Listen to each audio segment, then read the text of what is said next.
know it's been a while since I've had a chance to post anything online. Got a lot of big stuff going on at home. Currently in the process of packing up the house, getting it ready to sell. But I got a package in from ssd-rc and I had to take a couple minutes to take a closer look. One of the things that I'm most excited about that was in this package was this new D60 centered rear axle. It's a drop-in replacement for any of your axial-based rigs that uses the AR60 and you want a centered rear. So let's go ahead and take a closer look.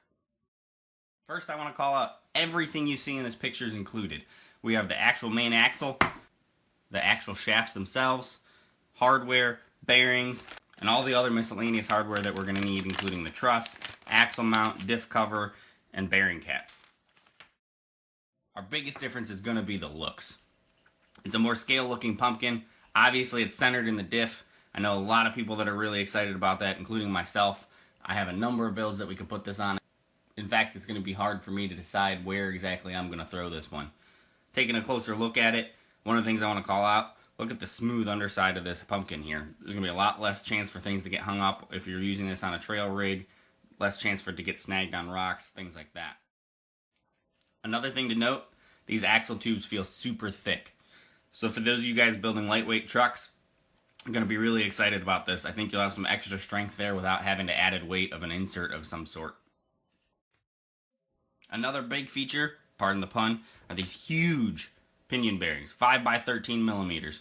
Those of you guys running AR60s now know that that is an opportunity on the current axle. You put any kind of power through them, the pinion bearing starts moving, the pinion itself starts moving around, and we're tearing up gears, which gets super expensive super fast. The last notable difference that I can see are the lockouts are built in. I think that really helps with the scale looks. Keeps the tube nice and smooth here. We don't have a lot of stuff hanging off of it. It's got a bearing cap like some of their other axles, but this time we see it here in plastic.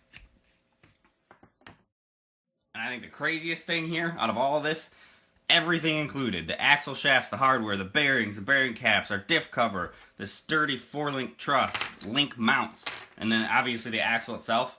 We have for 30 bucks. I was poking around on the internet this morning. Some of my favorite vendors have it in stock right now for $29.99. I'm not really sure about you guys, but I think that's a steal. So I can't wait. I'm going to go ahead and get this mounted up in one of my rigs, and I'm going to check back in with you guys in just a few seconds.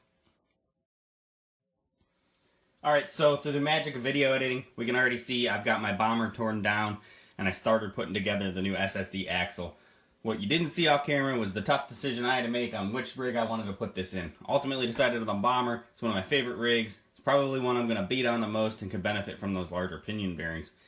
Installation so far has been pretty straightforward. SSD does have installation instructions. I'll go ahead and put the link for that in the comments.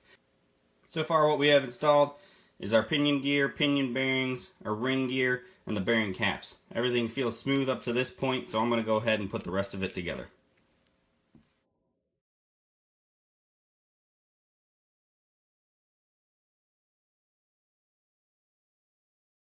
Now, one thing worth noting, because these do share everything in common with the AR60 when it comes to mounting points for like link mounts and the link brackets and all those fun things, it does share one problem that the AR60 has, in that there's not enough clearance for the screw to go past a thicker axle shaft here. So when I put everything together, I did notice a slight amount of binding, something that would probably self-clearance itself like it does on the AR60 shafts when they're stock. As you can see there's a little ring there where the screw hits the stock axle shaft. Now, I didn't want to have that self-clearance. I'd rather clearance a screw than the axle, potentially weakening my axle shaft.